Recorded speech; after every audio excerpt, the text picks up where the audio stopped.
It is no coincidence that you are finding this video today. There's like a huge movement going around. I don't know if you're seeing more of it, but I totally am, of people waking up to the truth, waking up out of the matrix. And I love seeing that. I love seeing that people are starting to become aware of this matrix that we've been in for a long time. So I love that there's more going around about it. But anyways, if you know what inner child means, then you've probably had some type of awakening, and you're probably trying to figure out how to heal past trauma, and just trying to better your life, and you're on the right track.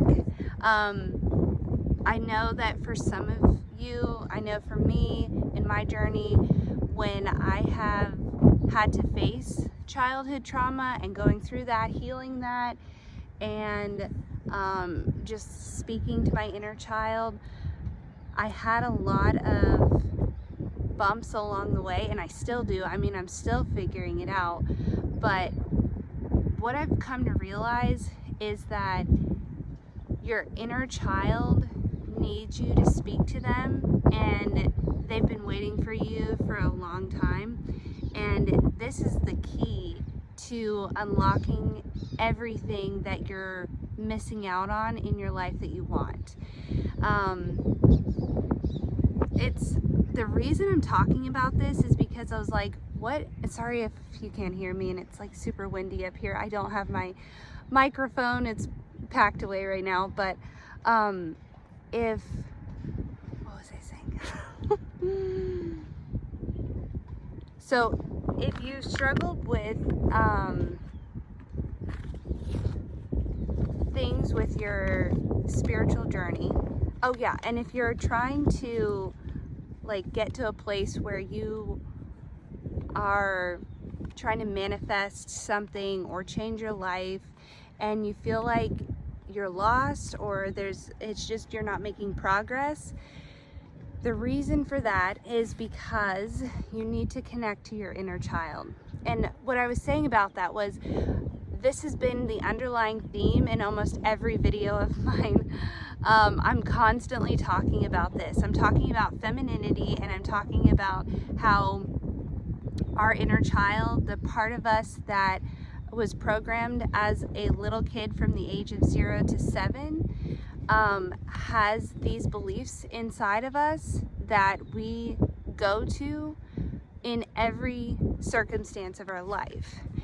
And we do this on a subconscious level. So the way to change that and to reprogram your subconscious, the inner child part of you, is through meditation. And I just did a video on meditation, kind of talking about the basics, and I had one of you ask about how to like really focus, because they were saying they have a hard time with racing thoughts, and sometimes they fall asleep when they're meditating. And what I told her was that don't be discouraged if you fall asleep, because a lot of people who first start meditating, that typically happens because your body actually wants to go into a deeper state of consciousness in order to program that part of you. So don't feel like I'm doing it wrong and it's not working for me. Don't feel that way. That's not true. Your body is actually doing what it's supposed to, and so be encouraged about that. Know that when you fall asleep, you're just, the last things that you thought about are being programmed into your mind as you're sleeping on a much deeper level than you could if you were awake, which is amazing. That's actually one of the most effective ways to reprogram our subconscious, is through sleep. If you can listen to something or think about something right before you go to sleep, then you can reprogram your subconscious a lot more effectively than you can in a waking state.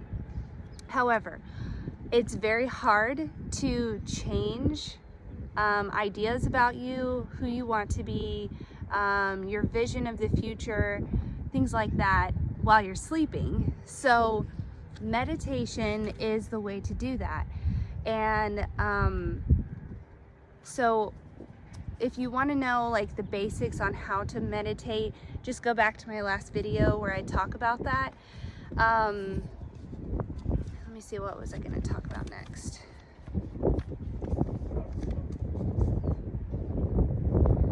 Okay, so, oh, and then the other thing that she mentioned was racing thoughts. So meditating is just like exercising. If you've ever gone to the gym for the first time in a while and it's really hard to go back the next day or to keep it consistent, it's because your body's not used to it, and you just need to keep doing it. You need to keep meditating in order to get used to it, in order for your nervous system to be okay with this thing that's different.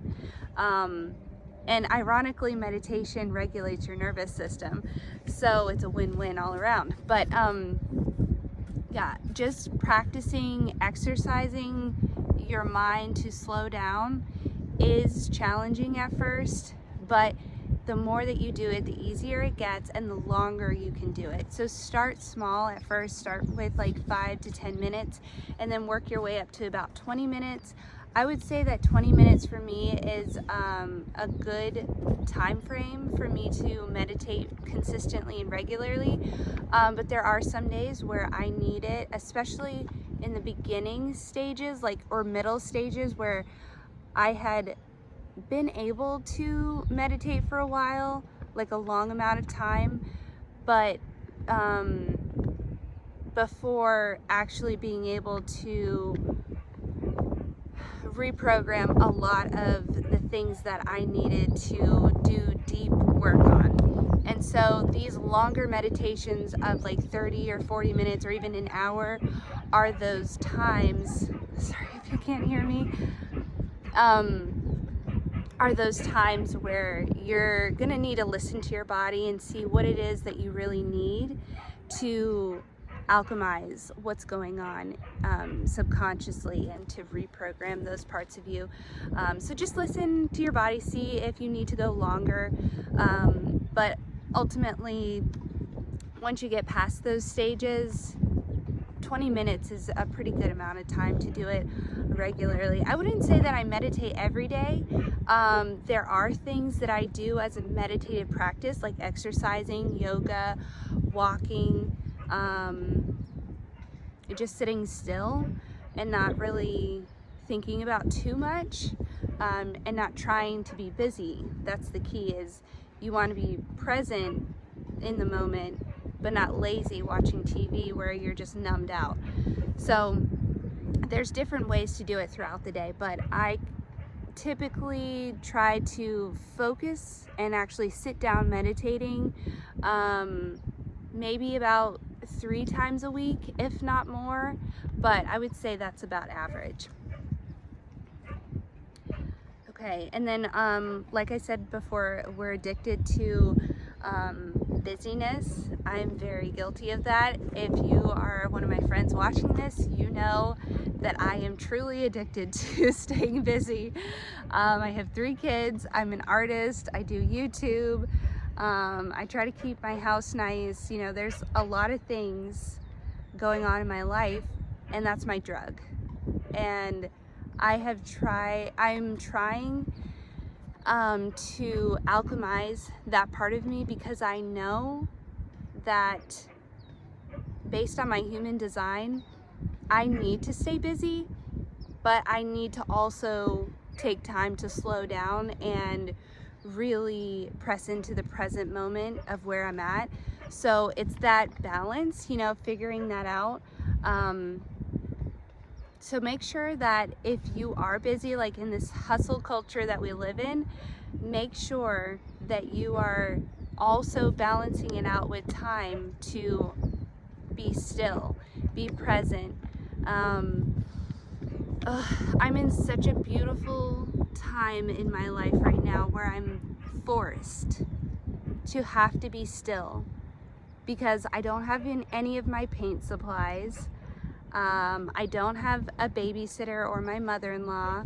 I'm in a new, completely other side of the country place. No friends yet. No car. My husband has the car while he's working, and we're just stuck at a house that's not even mine. Like, I can't even decorate it.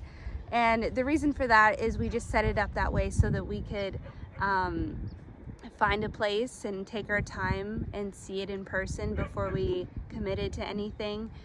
But as I'm doing this, it's challenging because I'm forced to have to be very present with myself, with my children, with everything going on. And today I didn't do such a great job with that.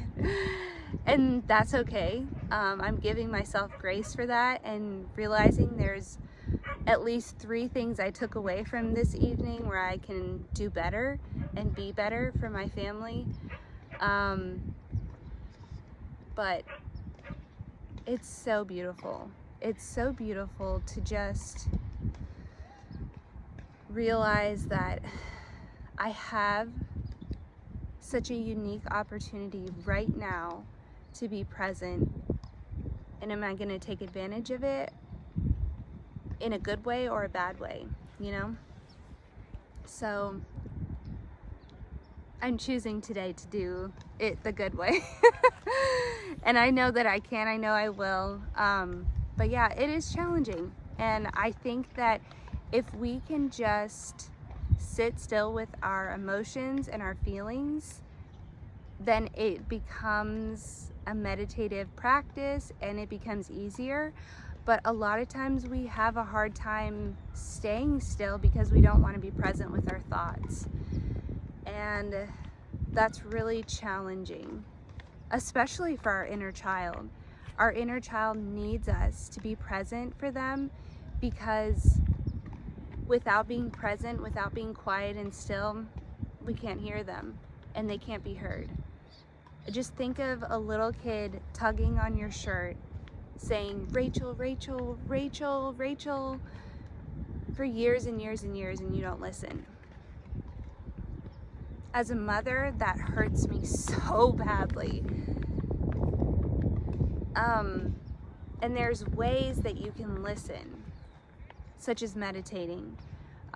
There's also ways, like, think of what is the most favorite thing that you ever did as a kid, and do that thing with so much passion, not distracted in any way, and you're gonna feel your inner child come alive and be so happy. You're gonna be the best version of yourself if you do that on a consistent basis. I promise you that.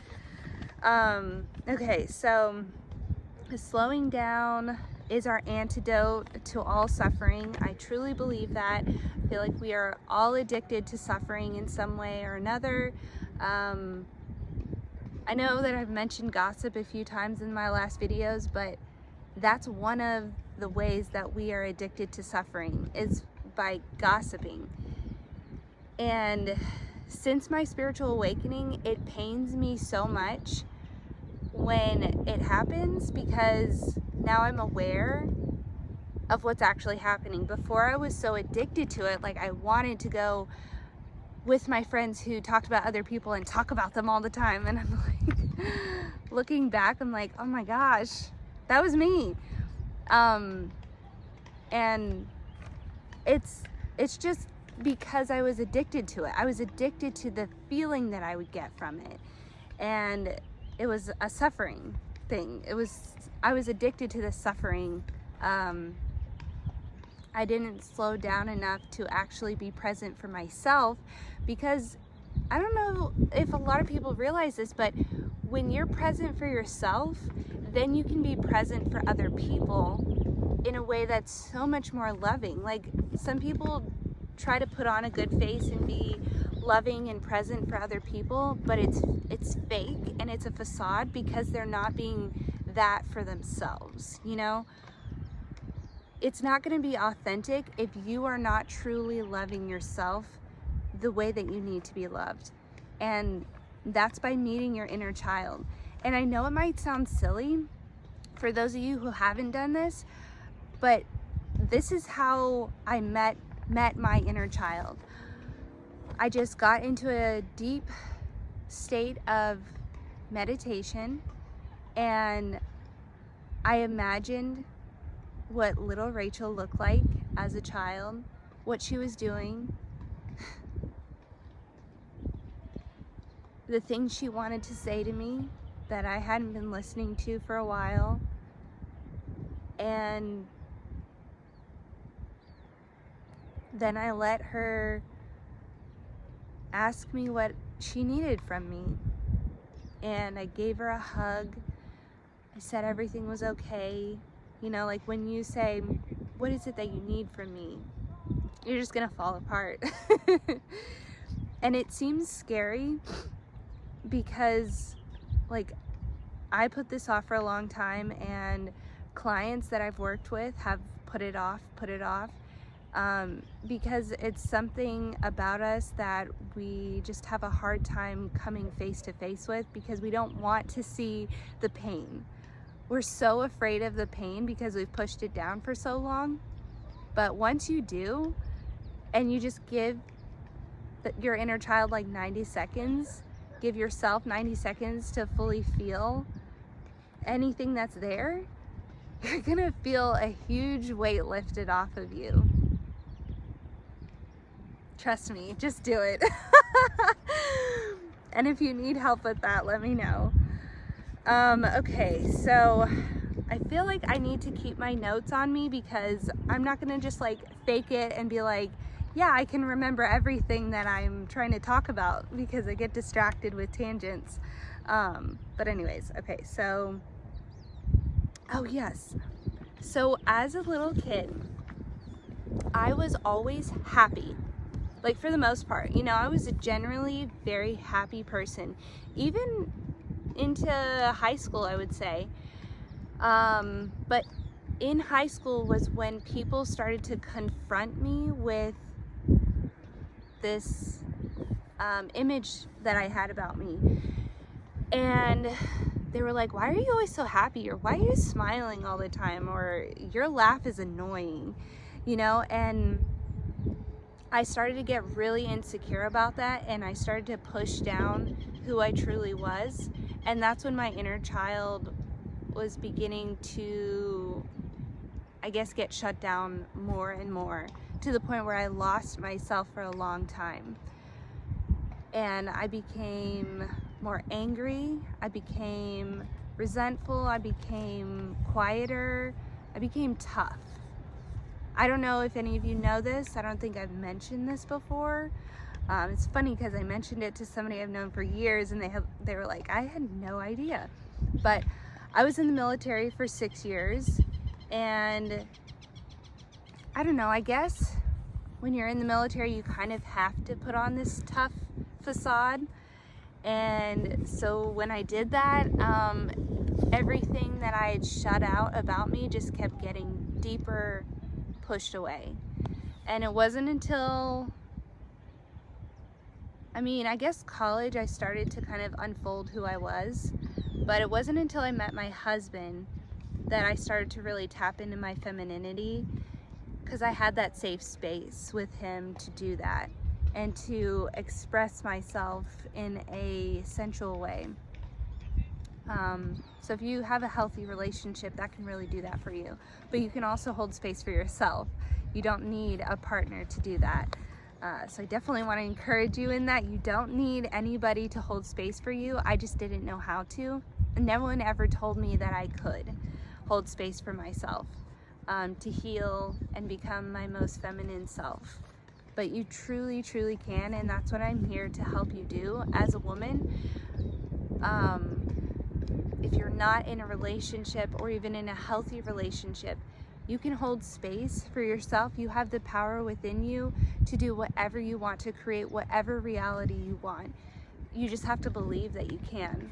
And so that just starts with meditating on a consistent basis and really pressing into who your inner child is, who you divinely, femininely are, and then start expressing that in the outer world, and just start to be amazed at like what's going to come up for you and the way that your life is going to start to unravel and change. And it's just, you're going to blossom into a beautiful flower. And I don't mean that in a cliche way. Like, women are truly resemblances of flowers. Flowers are budded up and closed up, and then when they open up, they become this beautiful thing. I mean, they're still beautiful like this. I still buy budded flowers and put them on my table. But when they open up, that's when their true beauty, their essence, their aroma comes out. And it can only do that with the right conditions, you know? Okay, so, so I want to connect this to me being able to find myself again and be happy again, is connected to me meditating and connecting to my femininity. And as a result, I found myself again. And I thought that I had to find myself in a career or in a job or in motherhood or as a wife or as an artist. You know, I thought I had to find myself in all of these things. But I don't need anything or anyone. I don't need any materials. Like, even though my life is beginning to unfold in the way that I've always dreamed it to be, I still am truly satisfied and happy where I am. Even if I'm stuck in a house without a car and, you know, all of the things I mentioned before. Even though that is my situation for the next 2 weeks, I'm still truly happy.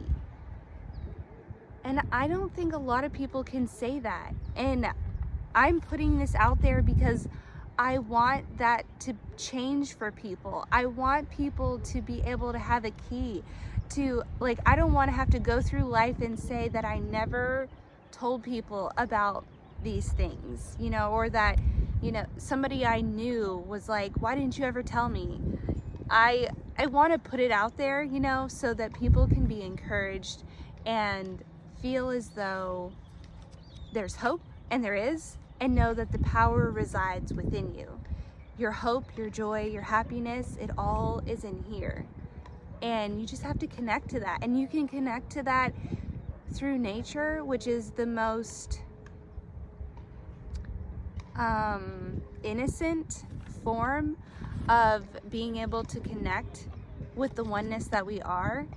But you can also do that through relationships. I've talked about this before, that relationships are the thing that truly makes us and helps us evolve.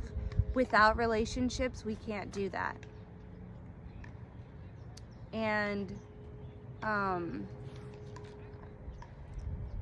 yeah, like those are ways that we can connect to the oneness of who we are. But anyways, we don't need outside external sources, but those help us. So yeah, just know that if you're on this journey of your spiritual awakening and you're having a hard time, there's nothing wrong with you. It's a hard journey because you're having to relearn everything that you were taught as a child and into your adolescent, even early adulthood or later adulthood. And to have that many years of conditioning, it takes a long time to be able to change, to be okay. But there's still the ability to be okay in the midst of the chaos, in the midst of the growing. I remember early on, I would cry almost every single day because I was just like, who am I? What is this world around me? I wanna leave. I wanna find new friends. I wanted so badly for that. And God gave me a few good friends in the meantime while waiting to actually move to a different place. But I wasn't ready at all, spiritually, emotionally, whatever, at the time to move. Neither was my relationship with my husband or anybody ready for me to move across the country. So it wasn't until I was ready, until I aligned myself with who I wanted to be, that I got to this place. It took a lot of patience, but through all of that, I still had happiness. I still smiled. God still gave me people in my life, like my mom, to be able to talk to every single day and be like, listen to this, or I just learned this, or, you know, like, you have the ability to bring those people into your life. You just have to believe it, and you have that power. We just started watching, we only watched half of it, so we're gonna watch the rest of it tonight, but The Secret, Dare to Dream on Netflix, and I just love watching things like that because it inspires me to live more aligned with where I want to be and who I want to be. And so watch that for sure, but it encourages me to know that the way that I think, the way that I believe that something's going to happen, it will happen. It's when I allow doubts to come in my mind that it doesn't come. However, this is the tricky part. You are not going to be able to change that part of you that has doubts overnight. I mean, maybe some people do, but you have to give yourself grace in knowing that there is a time period where you have to grow out of, where you have to consciously change that part of you through meditation in order to allow those doubts to not cloud your head every time that you try to think of something good or something that you want or believe that you have it already. So keep pressing towards the goal, but do not get down on yourself or be frustrated that you're constantly thinking negative thoughts, because you're just going to take much longer to get there. Give yourself grace. You're going to get there. It just takes a little bit of time, and that's okay. Enjoy the journey, because that's what this whole journey, this whole life is all about. Blessings, much love. Have a great night.